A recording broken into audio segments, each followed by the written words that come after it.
thought I was doing some stuff. Then I started seeing 14-year-olds who had gone to the North Pole, or 16-year-olds who had developed some vaccine for something. I'm like, Yeah. I mean, this is a joke. I've been playing games. So, but there, most importantly, I got a presentation from a gentleman called Professor Muhammad Yunus. Yeah.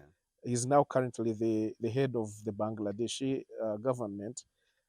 And he spoke about a concept that for the first time made sense to all the economics that I had learned. Yeah. It was a concept of social business. Yeah. Now, Professor Muhammad Yunus is the grandfather of microfinance. Yeah. Prior to him, banking was for a selected people. Yeah. High class, formally employed, formal businesses, Yeah. which was a small percentage. But the majority of them, especially for the developing world, you are considered unbankable. Yeah. You could not access a loan if you cannot have someone to guarantee you Yes. for that loan. As an employer, you cannot access a loan if you don't have formal books of accounts as a business so that they give it to you. Yeah. And yet almost 90% or 95% of the population in developing countries actually don't have those, those qualifications. I remember when DTB, I think that's Dam and Trust Bank, unless you could afford a 50 million loan, you could not apply a loan in their bank. Thank you. Yeah. So that was the banking at the time. This is like in the 70s when he came up with this idea. And even up to now, we still have a challenge, though now there's really good progress. Yes. Fintechs have come in, microfinances have come through. There's more players have come into the space, but it was that bad. And yet, how do you develop as an individual or even as a society, as a nation, without access to affordable credit, without access to proper remittances platforms? You need these facilities as basics for you to move from where you are to actually transform from poor to rich, or at least even middle income.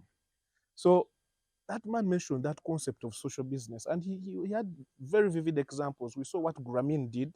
There was Grameen, and now BRAC is using the same model, where now people who are considered unbankable are actually given the right and given facilities that meet them at that point. A woman who is in the village, first of all, you know the challenges women have. They don't own property. It's usually in the men's names. They have to ask for permission for almost everything. And now this model says, no, you come as you are, give us your proposal, let's look at it, let's see how much we can give you, but we shall also walk with you through the journey. So you find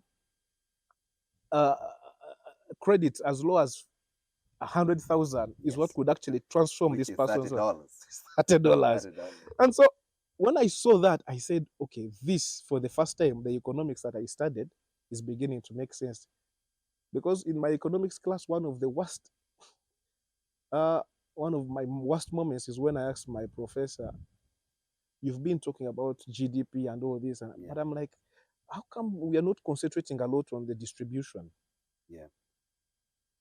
Of course, there are other topics, the Lorenz curve and all that, but when you see the economics that we've been taught, it's really about the larger picture, and focuses less on the individuals. So you hear that, for example, if Uganda has grown its GDP, we're at 50 billion. For someone who has not given it thought, you might think that this is distributed among the 46 million Ugandans.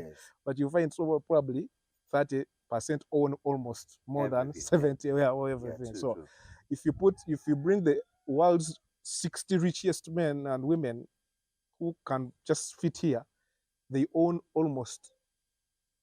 actually own more than the bottom half of the global population. These are some of the things that the economics we studied were not addressing. And for me, at some point, I even lost guts in it, because remember,